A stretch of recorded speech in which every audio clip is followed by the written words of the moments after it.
लोग 4 ममालिक 4 कंट्रीज को जा रहे हैं। पहले बहरीन को, उसके बाद कुवैत, फिर किंगडम ऑफ सऊदी अरेबिया और आखिर में अल्जीरिया को। जो पिछले कई बरसों से आप और हम जानते हैं कि हमारे पड़ोसी देश पाकिस्तान ने ही मुल्क से टेररिस्ट कैंप्स को चलाता है, इसकी सरपरस्ती करता है, इसको सपोर्ट करता है और फिर ये लोग हमारे मुल्क में आकर यहाँ पर टेररिस्ट एक्टिविटीज करते हैं। तो इन्हीं चीजों को हम इन 4 कंट्रीज में जाएंगे उनके सामने रखेंगे। आदरणीय मोदी जी के नेतृत्व में भारत ने जो न्यू नॉर्मल सेट किया है पिछले दशक में, आतंकवाद के लिए हमारा जीरो टॉलरेंस है। जो कोई ऐसा हमला करने के लिए सोच रहे हैं उनको सोचना पड़ेगा कि वो बहुत महंगा पड़ेगा उनको। जिस तरह से हम जूझ रहे हैं आतंकवाद से, तो इन देशों में जहां हम जा रहे हैं, इस्लाम के लिए सबसे महत्वपूर्ण देश है वो सऊदी अरब है, जहां मक्का है, मदीना है, वो भी इसी तरह के आतंकवाद से जूझ रहा है। यमन एक ऐसा देश है, वो भी मुस्लिम देश है।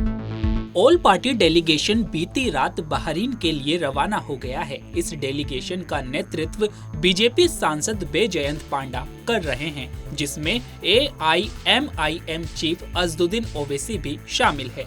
इस दौरान उन्होंने कहा कि हम इन कई देशों का दौरा करने वाले हैं और इस दौरान हम पाकिस्तान का असली चेहरा उनके सामने रखेंगे। रिपोर्ट्स के मुताबिक ये डेलीगेशन 4 देशों का दौरा करेगा, जिसमें बहरीन, सऊदी अरब, कुवैत और अल्जीरिया शामिल है। इस दौरान लीडर्स इन देशों के सामने ऑपरेशन सिंदूर और भारत की आतंकवाद के खिलाफ लगातार लड़ाई को सामने रखेंगे। ओवैसी ने आगे कहा कि पाकिस्तान अपने मुल्क से आतंकी कैंप्स को चलाता है और फिर वही आतंकी हमारे देश में आकर हमले करते हैं। हाल ही में जो पहलगाम अटैक हुआ वह उसी का उदाहरण था। इसी बात को लेकर हम 4 देशों का दौरा करने वाले हैं और उनके सामने पाकिस्तान का असली चेहरा पेश करेंगे।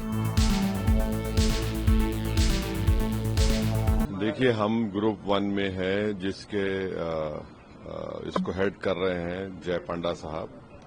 तो आप जानते हैं कि हम लोग 4 ममालिक 4 कंट्रीज को जा रहे हैं। पहले बहरीन को, उसके बाद कुवैत, फिर किंगडम ऑफ सऊदी अरेबिया और आखिर में अल्जीरिया को। तो अब जाहिर है जो पहलगाम का वाकया हुआ, दर्दनाक वाकया, और जो पिछले कई बरसों से आप और हम जानते हैं कि हमारे पड़ोसी देश पाकिस्तान अपने ही मुल्क से टेररिस्ट कैंप्स को चलाता है, उसकी सरपरस्ती करता है, उसको सपोर्ट करता है और फिर ये लोग हमारे मुल्क में आकर यहाँ पर टेररिस्ट एक्टिविटीज करते हैं। तो इन्हीं चीजों को हम इन 4 कंट्रीज में जाएंगे उनके सामने रखेंगे।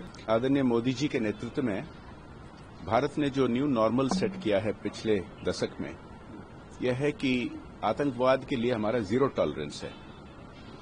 ये नया भारत है, ये जरूर हम रेस्पॉन्स देंगे और जो कोई ऐसा हमला करने के लिए सोच रहे हैं उनको सोचना पड़ेगा कि वो बहुत महंगा पड़ेगा उनको।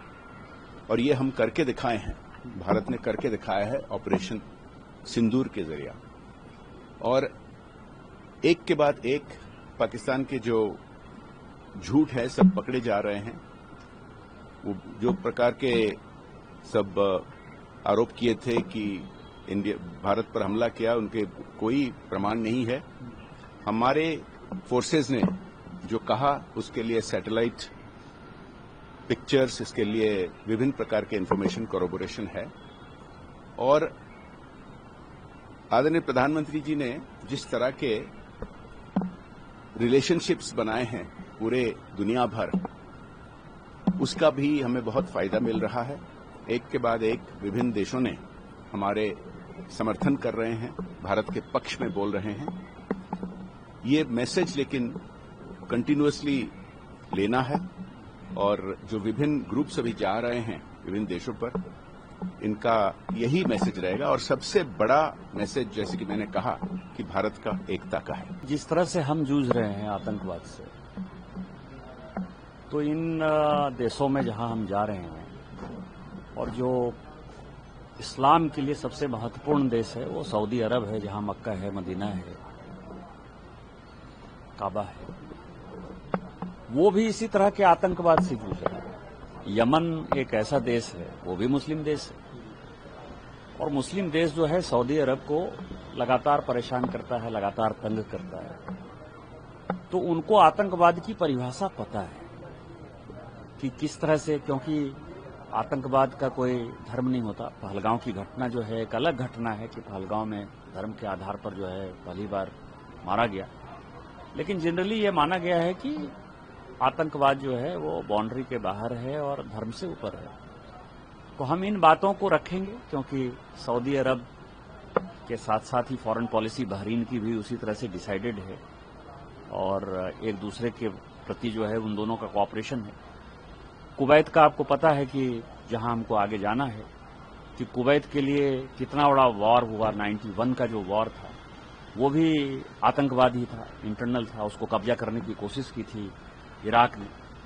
तो ये सारे मुद्दे ऐसे हैं जिसमें कि हम निश्चित तौर पर अपनी बात समझाने में कामयाब होंगे। 78 साल से पाकिस्तान ने हमारे साथ क्या काम किया है, और जब हम लौट के आएंगे तो मुझे लगता है कि माहौल पूरे दुनिया में पाकिस्तान के खिलाफ होगा और आतंकवादी राष्ट्र बनाने की तरफ जो है वो अग्रसर होगा।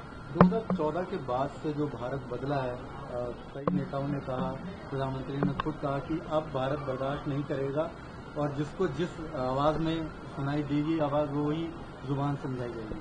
कि परसों प्रधानमंत्री जी ने कई एक बातें कही जो बहुत ही महत्वपूर्ण है। एक तो उन्होंने कहा कि आतंकी कोई भी घटना हो तो उसमें आतंकवादी और पाकिस्तान की सेना दोनों के बीच में कोई डिस्क्रिमिनेशन नहीं।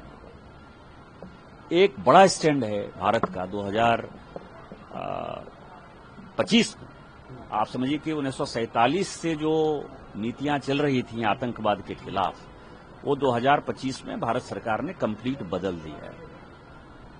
दूसरा ये है कि जब कोई आतंकवादी घटना हो जाएगी तो जो आर्मी है, जो एयरफोर्स है, जो नेवी है, उसको किसी से परमिशन लेने की आवश्यकता नहीं है। उसको भी फ्री हैंड कि आप हमारी सीमा की रक्षा करने के लिए, हमारे नागरिकों की रक्षा करने के लिए और आतंकवाद से मुकाबला करने के लिए आप आतंकवादी को मारना है, आतंकवादी को मारो, और आतंकवादी के वेश में जो पाकिस्तानी सेना है उसको मारना है, उसको मारो।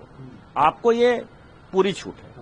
और तीसरा जो बदला 2025 में इस युद्ध में हमने देखा कि बिना पाकिस्तानी सीमा में घुसे हुए हमने जो है उनके आतंकवादी ठिकानों को तबाह किया, हमने उनके एयरबेस को तबाह किया, और हमने ये मैसेज दिया कि हम आपके किसी न्यूक्लियर वार के धमकी से नहीं डरते हैं और आपको जो करना है करो, हमको जो करना होगा करेंगे, और हम आपको माकूल जवाब देंगे और आपको हम नेस्तनाबूद कर देंगे। बता दें कि अज़दुद्दीन ओवैसी पहलगाम हमले के बाद से लगातार पाकिस्तान पर हमलावर है। उनका कहना है कि कितने भी सियासी मतभेद हो, लेकिन जब देश की बात आएगी तो वह सरकार के साथ खड़े दिखाई देंगे। अपनी रैलियों में भी उन्होंने सीधे तौर पर पाकिस्तान की मजम्मत की है। सरकार ने कई ऑल पार्टी डेलीगेशन बनाए हैं जिनका काम अलग अलग देशों का दौरा करके पाकिस्तान का चेहरा बेनकाब करना है। सरकार ने इसे ऑपरेशन सिंदूर आउटरीच नाम दिया है। तो अभी के लिए केवल इतना ही। ऐसे ही तमाम खबरों के लिए बने रहिए पंजाबकेसरी.com पर। नमस्कार।